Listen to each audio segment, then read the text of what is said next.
sua Bíblia comigo, por favor. Eu vou pedir para a gente ler a Bíblia de pé hoje. Não é por nenhuma tradição ou religiosidade, nada disso, mas para nós movimentarmos a nossa fé no nome do Senhor Jesus. Segundo livro de Samuel, capítulo 6. Segundo livro de Samuel, capítulo 6, por favor. Segundo Samuel 6, nós vamos ler 2 versículos. Vai ter como colocar para o pessoal de casa? Tem como colocar na tela também? Porque você que está aí do outro lado pela internet, para você não sair desse aplicativo que você está assistindo à reunião, até peço para que você compartilhe agora esse culto ao vivo, envie para outras pessoas, para que elas também sejam abençoadas. Segundo Samuel capítulo 6, verso 10 e 11, diz assim: não quis Davi retirar para junto de si a arca do Senhor para a cidade de Davi, mas a fez levar para a casa de Obed-edom, o geteu.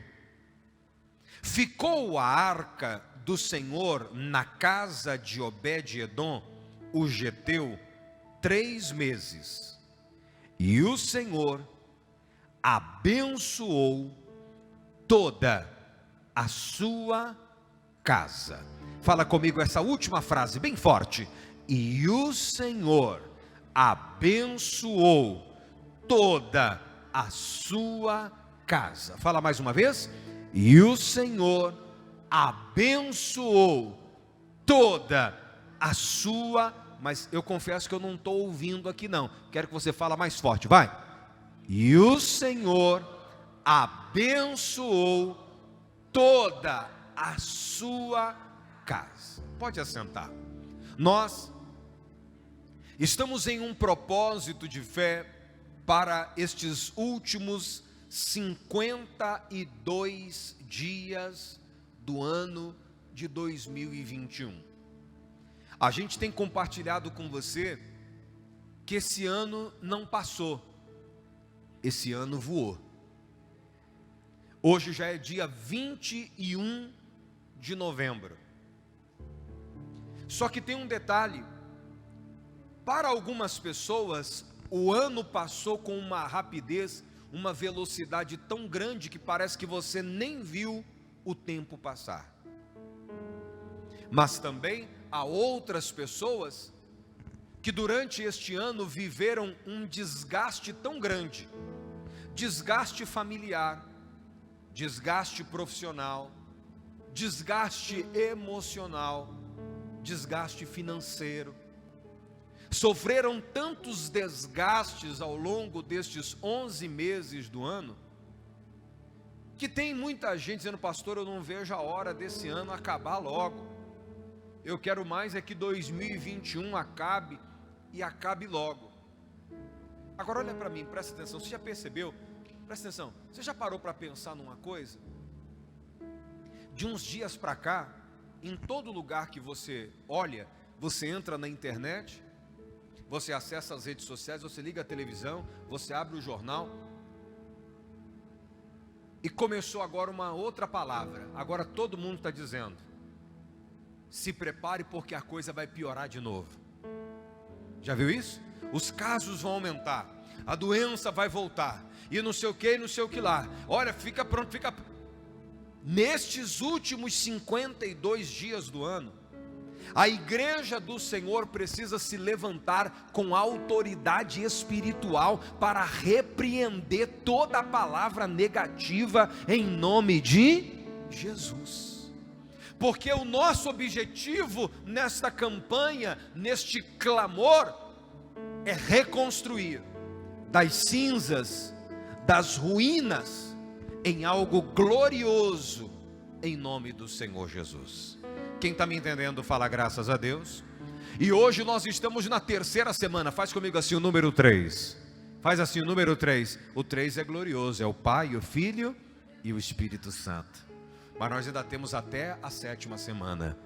Quem vai embarcar conosco nessa glória? Fala graças a Deus. Olha que coisa, na primeira semana desta campanha, nós ministramos a primeira unção, chamada unção de Neemias, para reconstruir relacionamentos. A cada semana nós estamos trabalhando uma área da nossa vida. Olha que coisa interessante. Na primeira semana nós trabalhamos a reconstrução dos relacionamentos. Na segunda semana nós ministramos domingo passado a unção de Caleb para reconstruir os nossos sonhos. Quem lembra disso fala glória a Deus. E hoje, pastor, qual é a área da nossa vida que será reconstruída?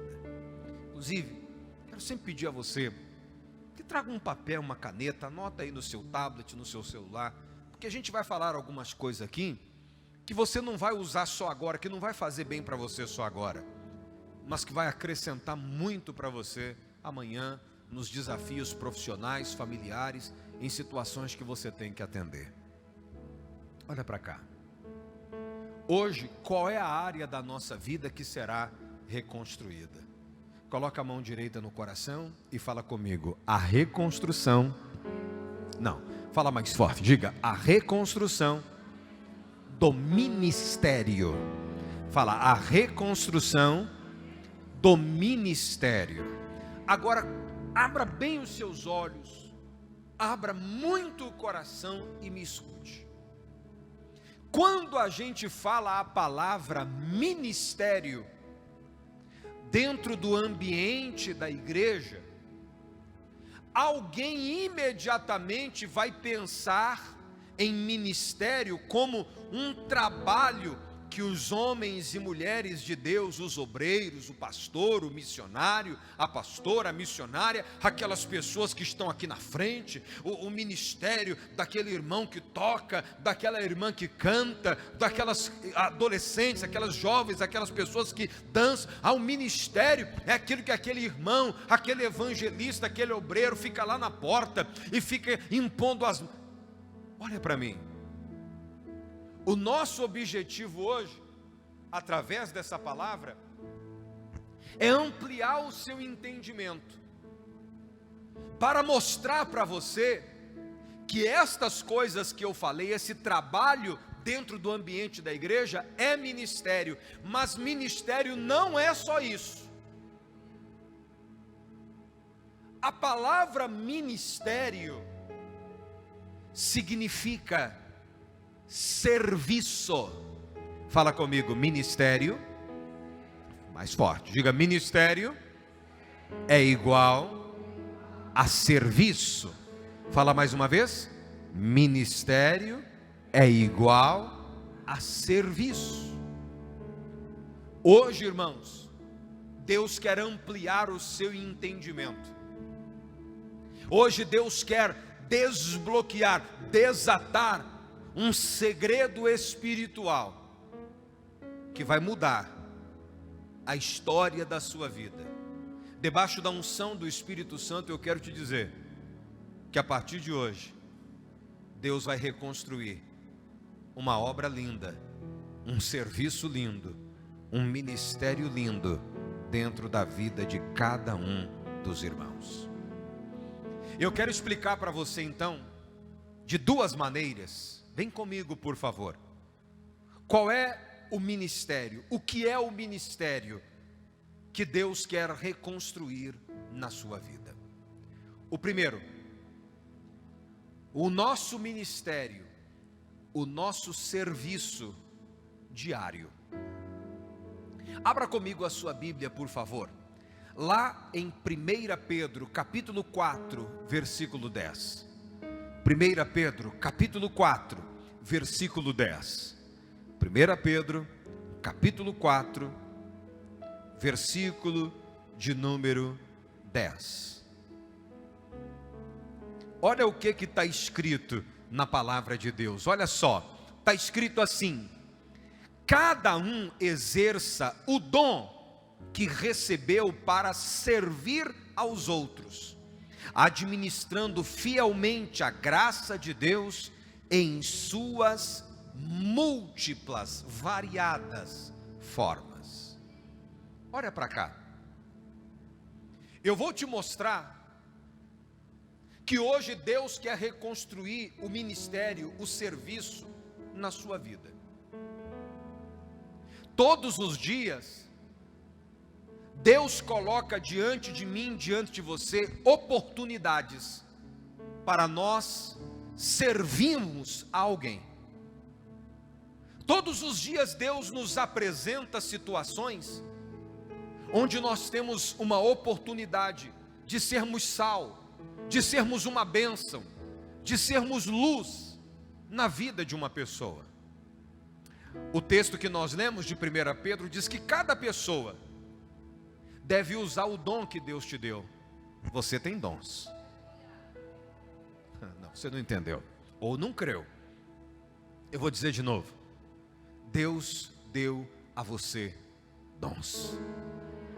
E eu não estou falando só dos dons espirituais, do batismo com o Espírito Santo, dons de línguas, dons de interpretação de línguas, mas a palavra dom significa talento, habilidade. Ô irmãos, presta atenção, que desperdício seria Deus colocar na sua vida tanto dom, tanto talento, tanta capacidade. Aqui tem gente, por exemplo, que tem um dom de fazer coisas, um dom de criar, dom de fazer trabalhos manuais. Aqui tem gente que tem um dom de cozinhar. Aqui tem gente que tem um dom de receber, de acolher. Aqui tem gente que tem um dom de ser organizada. Aqui tem gente que tem um dom de não aceitar não.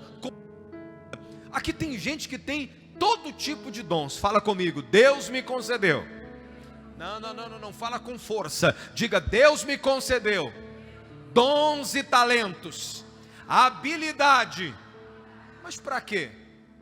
Para servir. Para quê? Para quê? Para servir. O dom, de que adianta o dom e o talento que Deus me deu, se esse dom, esse talento só serve a mim? Sabe por que Deus te colocou na família em que você está, em que você nasceu, a sua família? Para você usar os dons e os talentos que Deus te deu, para que toda a sua casa seja abençoada. Eu dou muito esse exemplo aqui. Uma vez uma irmã falou comigo, veio aqui no altar e falou, pastor, ora por mim. Eu falei, oro. Mas em favor de quê? Ela falou, pastor, ora para Deus abrir uma outra porta de emprego para mim. Não quero mais trabalhar aonde eu trabalho. Eu fiquei assim encafifado com a palavra dela. Eu falei, mas irmã, esse trabalho que a senhora exerce, a senhora está lá nessa empresa há quantos anos? Não, pastor, faz muitos anos que eu estou lá. Eu falei, irmã, a senhora ganha bem um salário? Não, pastor, disso aí eu não tenho nada do que reclamar, eu ganho muito bem. Eu falei, mas seu patrão te trata mal, irmã? Ela falou, não, pastor, meu patrão é excelente. Olha, me trata assim com uma educação, é uma pessoa maravilhosa. Eu falei, mas então, irmã, por que a senhora quer que eu ore para Deus tirar a senhora desse serviço, que faz muitos anos que a senhora está lá, a senhora está feliz no trabalho, a senhora é bem paga, por que a senhora quer mudar de emprego? Ela falou, não, pastor, sabe o que é? É porque lá no lugar onde eu trabalho, lá na empresa, só eu que sou crente. Aí eu quero que o senhor ore para Deus me colocar num lugar onde ninguém é desviado, onde todo mundo é crente. Eu quero ir para um lugar, pastor, onde todo mundo é crente. Falei, irmã, desculpa, mas eu não vou orar por você não. Ela arregalou o olhão grandão assim, falou, credo pastor, mas por que o senhor não vai orar? Falei, sabe por quê, irmã? Porque vai ser um desperdício Deus tirar a senhora de um lugar onde a senhora pode servir e ser uma bênção para outras pessoas. Você está me entendendo? Fala graças a Deus. Depois você vai ler lá na sua casa, no segundo livro dos Reis, no capítulo 5, depois você lê lá na sua casa. Em 2 Reis capítulo 5, conta a história de uma menina escrava que trabalhava na casa de um grande comandante. O nome daquele homem era Naamã. Qual era o nome dele? Naamã. Naamã era um homem poderoso. Presta atenção, depois você lê lá na sua casa. Naamã era um homem poderoso. Naamã era um comandante de exército. Naamã era um homem de grande autoridade. Mas a Bíblia fala que Naamã era leproso. Ele era o quê? Leproso. Mas na casa de Naamã tinha uma menina, uma escrava. Fica bem entendido, ela era escrava na casa de Naamã, trabalhava para a esposa de Naamã. Mas a Bíblia fala que, muito embora aquela menina fosse uma escrava, ela não ficou emburrada. Tomara que morra esse desgraçado, desculpa a expressão. Não. Quando ela descobriu que Naamã era um homem doente, ela serviu. Ela virou para Naamã, virou para a esposa de Naamã e disse: se o meu patrão fosse lá na minha terra tem um profeta, lá na minha cidade tem um pastor, tem um homem de Deus. Eu tenho certeza que se o meu patrão fosse atrás do pastor lá da minha igreja, lá da minha terra, ele seria curado dessa enfermidade. E o resto da história você conhece. Naamã foi lá atrás do profeta, o profeta mandou ele mergulhar no rio Jordão, ele mergulha 7 vezes, mas ele levanta daquelas águas curado, purificado. Olha para cá, vamos trazer isso para a nossa vida? Vamos trazer para nós, vamos colocar na prática? Nem sempre a gente vai estar em situações, com tarefas, com atividades que a gente gosta. Nem sempre você vai receber uma ordem do seu patrão que você vai ficar contente com aquela ordem, com aquele serviço, com aquela tarefa que ele te passou.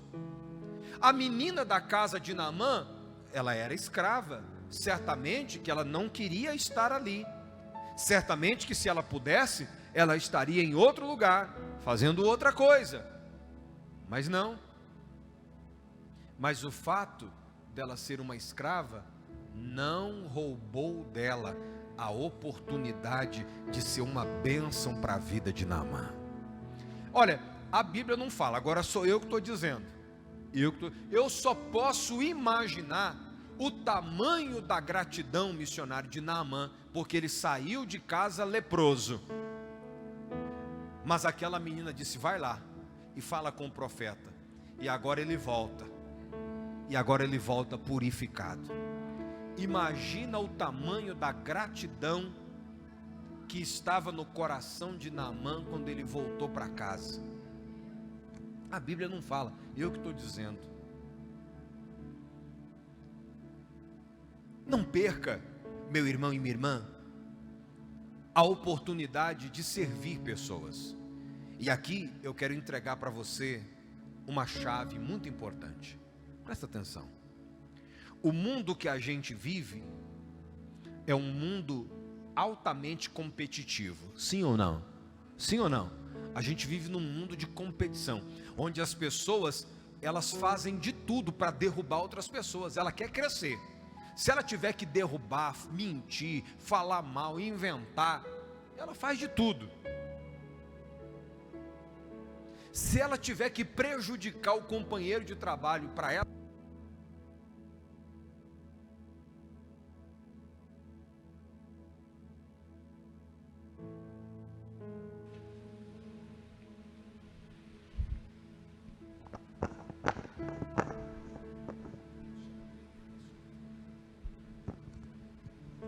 o que ela tiver que fazer para crescer, para subir,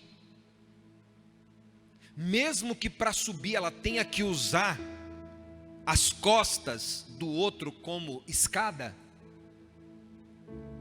as pessoas fazem.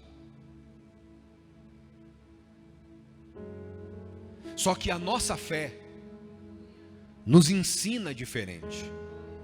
O que é que a nossa fé nos ensina? A nossa fé nos ensina que o caminho da grandeza é o serviço. Fala comigo, o caminho, vamos, pega essa visão, diga, o caminho da grandeza é o serviço. A gente não precisa pensar que para que a gente cresça, alguém tenha que diminuir, alguém tenha que ser prejudicado para que nós sejamos beneficiados. Não. Deus não precisa derrubar ninguém para levantar você. Deus não precisa abater ninguém para levantar, para exaltar você. Nada disso. Nós entendemos que para crescer, o caminho para subir, muitas vezes, ele começa bem de baixo. Quer ver a prova disso? A prova disso é Jesus. Eu estava ali dentro falando com o pessoal do batismo. Jesus é o exemplo, é o modelo perfeito para a nossa vida. O que Jesus ensinou? Jesus ensinou que aquele que quer ser o primeiro deve ser o último. E aquele que quer ser servido deve primeiro servir. Olha que coisa linda que Jesus ensinou. A gente gosta de ser servido. Lembra daquele ditado? Não pergunte para o seu país o que o seu país pode fazer por você. Pergunte para você o que é que você pode fazer pelo seu país. Não fique chegando perto das pessoas procurando uma oportunidade para você ser servido. Mas chegue em qualquer lugar com o Espírito de Cristo. No que é que eu posso te servir? No que é que eu posso te ajudar? Agora olha para mim, presta atenção. Servir quem está acima da gente é fácil. As pessoas têm dificuldade, presta atenção, olha para mim. As pessoas têm dificuldade com servir. Presta atenção nisso. As pessoas têm dificuldade com servir. No trabalho é assim, quando chega uma pessoa e ela tem essa disponibilidade, essa disposição para servir, logo alguém se levanta e fala assim: o puxa-saco. Esse aí é um puxa-saco. Já grudou no patrão. Eu conheço esse tipo. Não. Olha para cá. A gente precisa entender que Deus depositou dentro de nós qualidades, virtudes, talentos, habilidades, disposição, para que através das nossas atitudes, você sabe que uma atitude de serviço, isso serve como um testemunho de Cristo, do caráter de Cristo na nossa vida. Irmãos, chega de pessoas orgulhosas. Não, eu sou crente, eu não misturo com qualquer coisa, eu não aproximo de certas pessoas. Para com isso. Toda pessoa que Deus coloca no nosso caminho é para que de alguma maneira, através da luz do Espírito Santo que está na nossa vida, estas pessoas sejam iluminadas. Não importa se elas estão acima de nós ou se elas estão abaixo de nós, a gente tem que ter sempre essa disposição de servir, seja a quem for. Quem está entendendo, fala glória a Deus. Foi fraco? Quem está entendendo, fala glória a Deus. Você vai perceber, olha para cá, você vai perceber um desatar na sua vida financeira, na sua vida profissional, quando você descobrir a chave do serviço. Quer ver? Vou te dar um exemplo. Pior coisa que tem, estou dando um exemplo prático, tá? Pior coisa que tem é quando você chega numa loja, por exemplo, e você entra numa loja esperando um bom serviço, um bom atendimento. Aí você chega naquela loja, de repente até tem o que você quer, de repente você até tem condições de comprar, mas porque ali não te foi dado um bom serviço, você acaba dizendo o quê? Quer saber de uma coisa? Não vou comprar aqui não, eu vou levar meu dinheiro para outro lugar, porque eu faço questão de ser bem servido, ser bem atendido. Eu quero um bom serviço. Um exemplo, essa semana, lembrei agora, ontem ou anteontem, a gente já saiu da reunião de pastores lá em São Paulo, muito tarde, já era quase 11 horas da noite. Olha só, presta atenção, olha para mim, já era tarde e na região onde a gente estava, as coisas já tinham fechado, os restaurantes, as lanchonetes, já tinha tudo fechado. E eu e a pastora estávamos andando, procurando um lugar para a gente comer alguma coisa. E a gente entrou numa lanchonete. E quando a gente entrou na lanchonete, a pastora muito encabulada, porque já estava tudo fechado, a lanchonete praticamente vazia, os funcionários só fazendo uma limpeza, arrumando as mesas, as cadeiras, já era fim de expediente para aquele pessoal. E em São Paulo, gente, tudo é longe. E a pastora muito encabulada falou assim: oh, gente, vocês estão fechados, já fechou, tem como fazer alguma coisa? E imediatamente, o chapeiro, o homem da chapa olhou para ela e falou assim: não, dona, pode entrar, porque nós vamos fazer para a senhora, pode escolher o lanche aqui, a gente faz agora, na hora. Escuta isso, por favor. Aí a gente comeu até rápido, para liberar o povo, e o cidadão falou: não, pode ficar tranquilo, não tenha pressa não, nós estamos aqui para servir vocês, pode ficar à vontade. Porque eles viram que a gente estava apurado, né? Para comer logo, para liberá-los. Aí no final, a pastora foi lá, pagou. Aí o homem falou: oh, gente, muito obrigado, tá? Aí a pastora falou assim: se desculpa, que a gente demorou. Não, dona, fica tranquila. Eu moro em Guarulhos, uma outra cidade. Mas não tem problema não. A gente está aqui para dar um bom atendimento para você. Olha que coisa, irmãos. Isso fica marcado dentro da gente. Eu não conheço aquele homem, eu não sei o nome dele, mas tenho certeza absoluta que se um dia eu voltar naquele lugar, eu já sei onde é que eu vou comer de novo. Vou voltar lá. Então, no seu dia a dia, descubra a chave para você desatar a sua vida profissional, sua vida financeira, através do serviço. Sirva a alguém. Quando chegar eu não sei aonde você trabalha, mas se você trabalha com vendas, quando chegar uma pessoa, não faça o básico, vá além, sirva. Eu não sei qual é a área em que você trabalha, se você trabalha atendendo pessoas, atenda como você gostaria de ser atendido, sirva. Faça pelos outros. Eu sei que pode parecer clichê, mas é verdade. Faça pelos outros aquilo que você quer que alguém faça por você. Quem está me entendendo, fala glória a Deus. E para a gente terminar, o segundo ministério. O primeiro ministério, o primeiro serviço é esse do dia a dia, mas que através dele a gente abençoa, mas a gente também é abençoado. Mas agora vem o segundo ministério. O segundo ministério que eu quero falar com você é o nosso ministério espiritual. Fala comigo, ministério espiritual. Fala mais uma vez, ministério espiritual. Olha para cá. Dentro de cada um de nós existe uma voz, a voz de Deus, que nos chama para o serviço espiritual.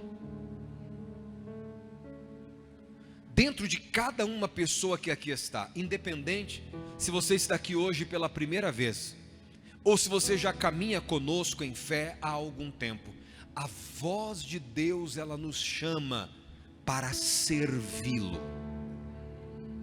Apesar das nossas falhas e limitações, Deus continua te chamando para fazer algo precioso para Ele.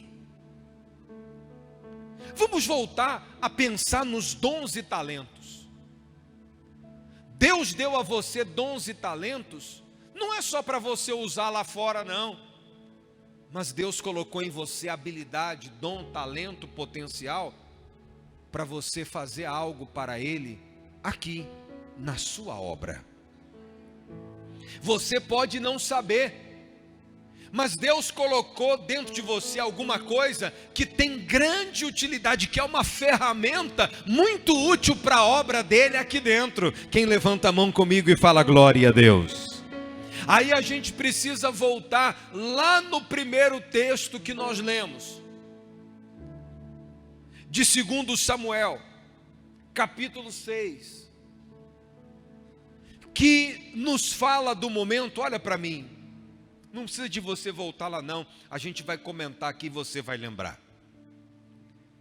É o momento aonde o rei Davi, o rei Davi, ele decidiu trazer a arca do Senhor de volta.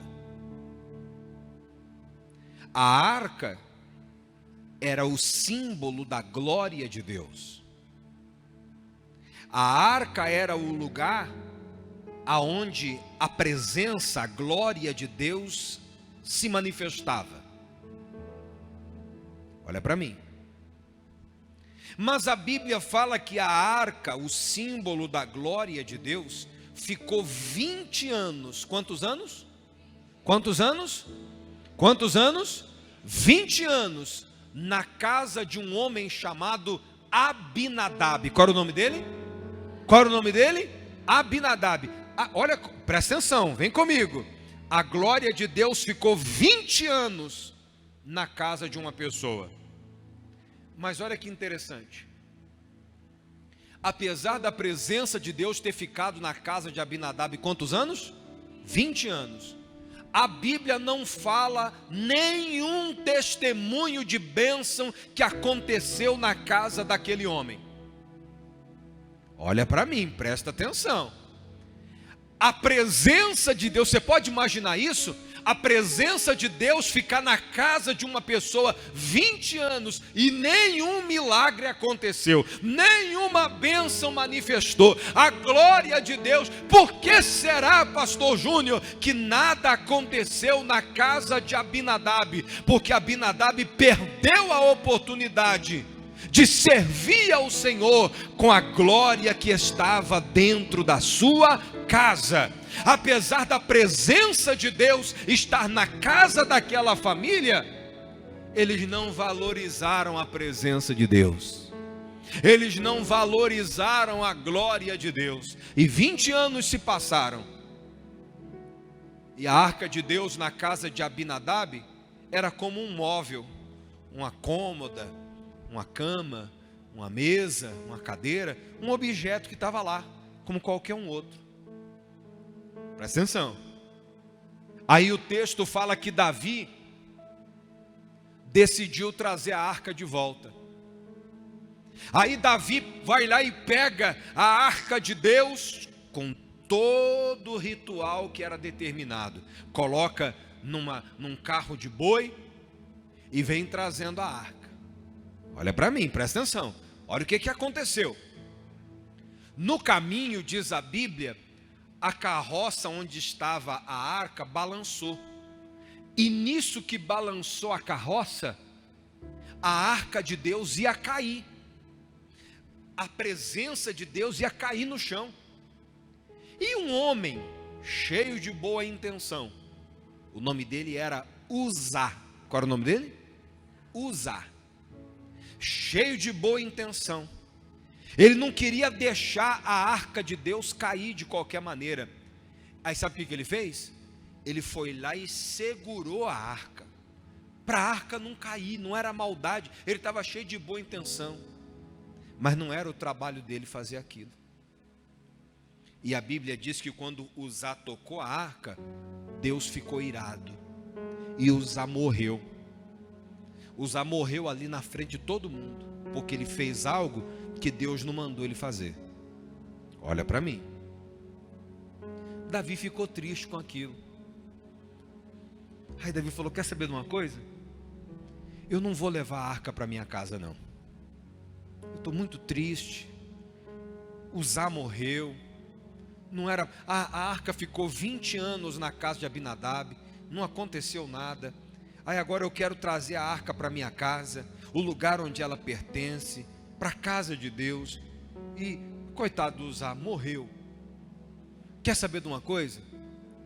Leva a arca para a casa de um homem chamado Obed-edom. Qual era o nome do homem? Qual era o nome do homem? Davi falou, eu não quero a arca da minha casa, não, estou triste.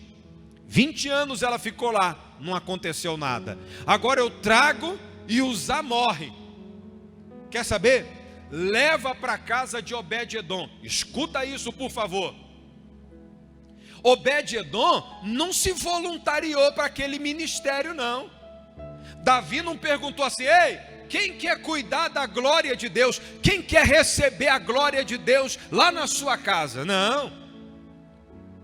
Obed-edom não voluntariou, não ficou escolhendo. Já reparou como tem gente que quer só ficar escolhendo o que ela faz ou não faz na obra de Deus? Obed-edom não escolheu, Obed-edom foi escolhido. Entendeu ou não? Entendeu ou não? Obed-edom não escolheu o ministério, ele foi escolhido. E agora, a arca de Deus chega na casa de Obed-edom. Eu não sei como as pessoas que vieram trazendo a arca chegaram na casa de Obed-edom, se com alegria, se com tristeza, por causa de tudo que havia acontecido. Olha para mim. Mas agora, quando a arca de Deus entra na casa de Obed-edom, penso eu que Obed-edom dizia assim, eu não pedi para isso acontecer. Eu não escolhi receber a glória de Deus na minha casa. Mas já que eu fui escolhido, já que o rei trouxe a arca de Deus para dentro da minha casa, eu vou fazer o melhor serviço que eu posso fazer. Você está me entendendo? Falar graças a Deus. E o que a Bíblia diz? Durante 3 meses, quantos meses? Quantos meses? 3 meses que a arca de Deus ficou na casa de Obed-edom, aconteceu uma reviravolta. Oh, glória a Deus. O que não aconteceu em 20 anos na casa de Abinadab, quando Obed-edom recebeu o ministério, o serviço de cuidar da glória de Deus. O que não aconteceu em 20 anos, aconteceu em 3 meses. Fala graças a Deus. E Obed-edom foi abençoado, e toda a sua casa foi abençoada. Quem glorifica a Deus comigo nesta noite? Foi fraco? Quem glorifica a Deus comigo nesta noite? Olha que coisa, meus irmãos. Nem sempre na obra de Deus você vai ser chamado para fazer aquilo que você gosta.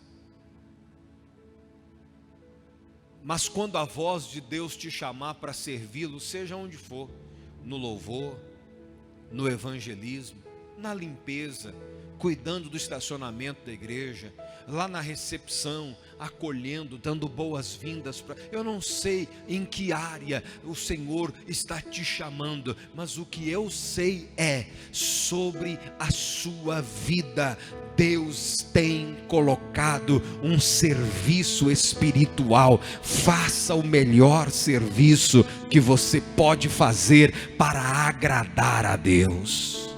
Hoje, a glória de Deus não está armazenada dentro de uma arca.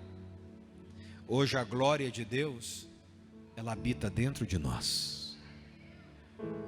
Olha para mim. Hoje a glória de Deus não está aqui dentro, como nos dias de Obed-edom. Hoje a glória de Deus, onde é que ela está? Descerá sobre ti o Espírito Santo, e o poder do Altíssimo te envolverá.